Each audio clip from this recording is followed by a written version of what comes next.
This is Arts Alive. I'm Lynda Philippi. My guests today are Ted Diesel and Anna Johnson, and they're here to talk about Gallery Theater's upcoming production of The Diary of Anne Frank. Welcome. All right.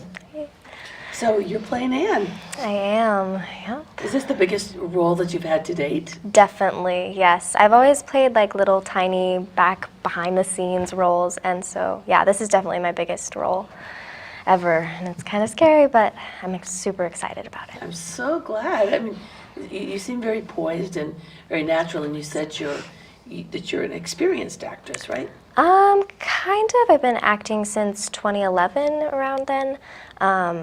Yeah, I've taken acting classes, done workshops, gallery theater, kids camp. I love that. Yeah, I've had lots of little tiny experiences. Oh, good for you. And Ted, I know this has got to be your 3,000th production at Gallery. What number are we on? I don't know. Seems like it, maybe. Just kidding. But I mean, have you ever done Anne Frank This will be my third production of it. at Gallery? No, Okay. at different places. Yeah. My first production was in 1963. Okay. Then I did it in 2002, and now this time. Okay. So what's different about this production? Different. It's the same script I used in 2002. It's a revised script.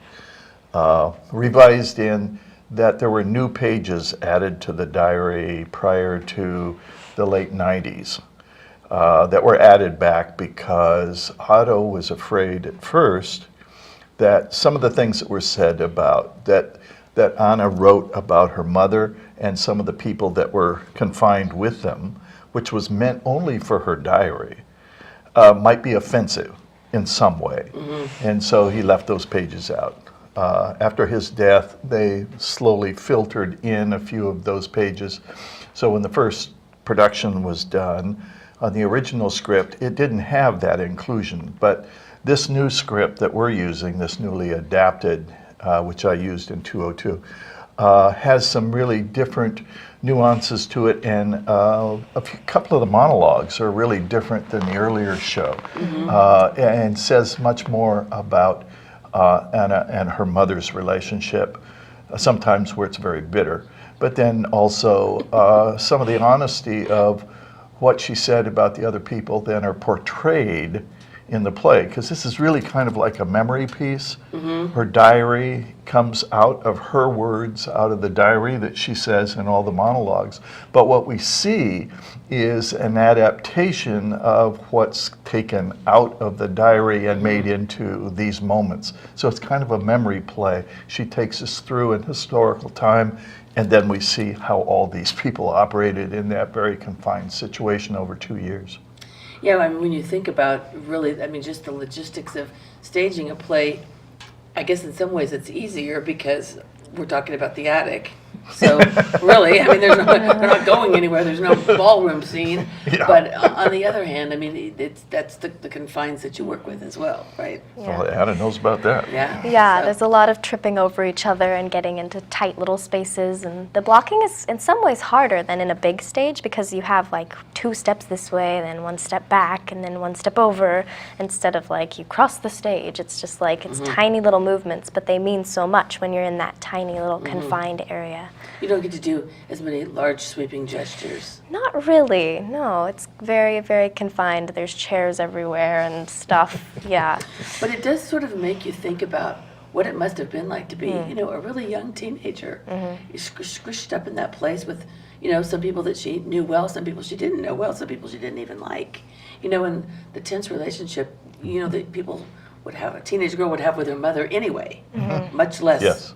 you know, at each other's throats all the time. I think that's got to be, you know, a really emotional thing to portray. Yeah, I definitely agree. I don't know how I would do it personally if it was me in there. I would not do well in that confined area, living there for as long as she did, which was like 4 years. So, yeah, I definitely would not be. I'm not as brave as her. She is much braver than I am. And you said that you've actually done a project around her diary? Yeah, for school, I go to McMinnville Public High School, and so we got to do a little project based on the books we're reading, and so I was reading her diary at the time, so we got to create like a playlist out of songs, so it was kind of a modern take on it, but I got to create like a playlist that depicted her life and write about it and stuff. Oh, how interesting. Yeah, it was fun. A playlist of modern songs. Yeah, and then like how they relate, and Okay. so Oh, that was a really yeah, fun project. It was really cool. Oh, I can Yeah, imagine. it was neat. So obviously we know that the cast is fairly small. What, 8 people? Actually, there's 13. 13, okay. Yes. We have the 8 people that were there, and then the helpers that were Right. downstairs, and some people who Nazis. come in at the end and take them away. Oh, of course, I forgot about that piece, Yeah. yes. Okay, Yeah. so, I know you've got some gallery standbys, faithfuls in the cast. Oh, yes, we do. Jeff, Julia Sargent, Norm, Tanya Tsini, Antonia Osterhout, gosh. Walt in his cameo role. Yeah, Walt has a cameo, so does Craig Louise. Mark Davis is new. Oh, okay. And Diane Lonecker are new. Haven't been on stage before, and they're playing Meep and Mr. Crawler, the that's- people that help out. Sure. And let's see, I'm missing Edwin. somebody. Oh, Edwin Edwin's Edwin, in, yeah. yes. Edwin plays Peter, and Molly Jansen plays her older sister, Margot. So, what is it like to work with this cast? Well, it's been great fun because I think it's the first time in a long time where I've had more than one teenager in the mix. I think Golden Pond, we had the one young son, but it has been fun because it's been a neat experience for them to mingle with all these other folk and then try it. I think the hardest thing is creating families. And once you can get those units to work, now you begin to get the story working and that. Oh, I forgot Jeff Peterson, sociology department at Linfield, plays a dentist that comes in later Oh, right, right. and joins them. He makes the 8. Okay. Yeah. And so who's playing Peter? Edwin. Okay. And has it been a good relationship working with him? Yeah, I knew him before Okay. on set, so we're friends from school and stuff. great. So it was really fun. That's good. And this is not any part of a musical, obviously. Well, Oh, I would wow. argue that it Really? is a musical because there are three-ish songs, Okay. and there is dancing. So I would argue that it is a musical. Well, all right. Do you have a solo? I have a duet, so Nice. it is practically a musical. Please tell me it's not I am Yes. 16 going on 17. No, no. Different No, show. different, yeah, wrong one. Yeah, they're mostly prayers and Oh, songs yeah. for the Hanukkah, and yeah.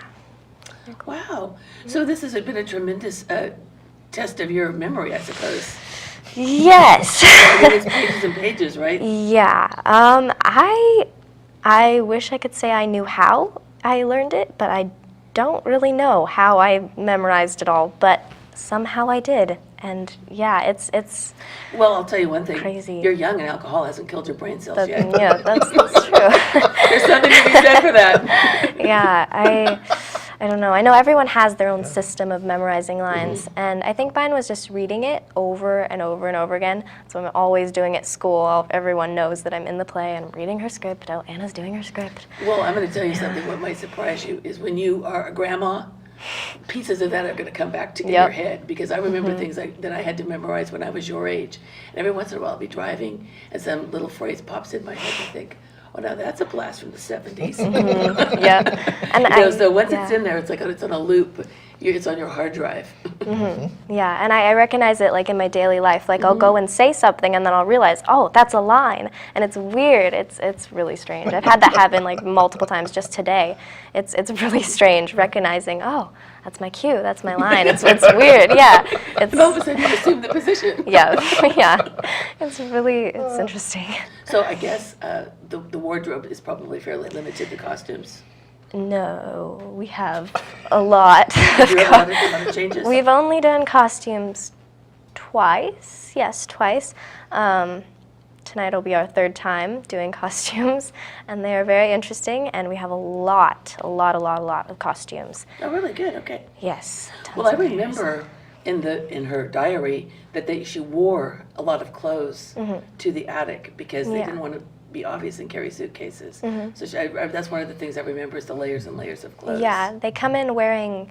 I come in wearing most of my outfits for the entire show, and the show takes place over such a long time period that we have to have clothes to show the difference of time and like how the time has affected our bodies. So there's bigger, bulkier stuff and thinner, and so yeah, it's like a whole science behind the costumes. Really, That's so interesting. yeah, it's pretty cool. Yeah, as a way to show the passage of time. I mean, yeah, that's I didn't even think about that, but obviously, especially Anne Yeah. was very much still growing.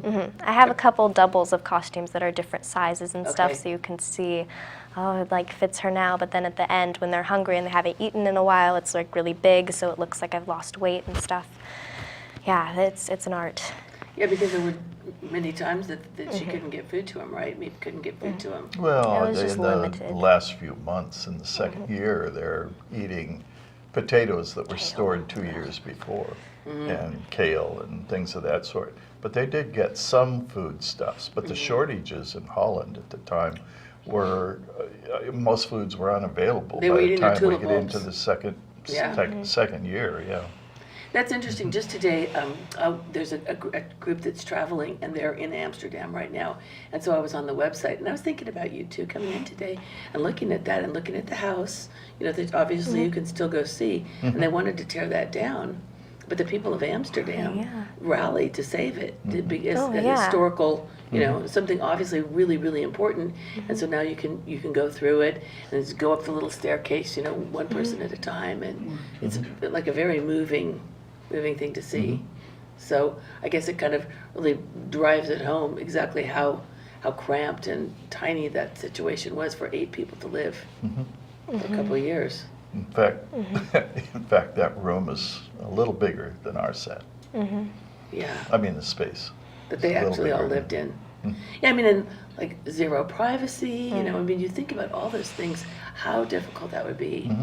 It just everything about it, it's an incredible place. So when you say you're having fun with the cast, I'm really glad because I think I can see some of this being like, this is really a downer or whatever, especially since we know there's not really a happy ending per se.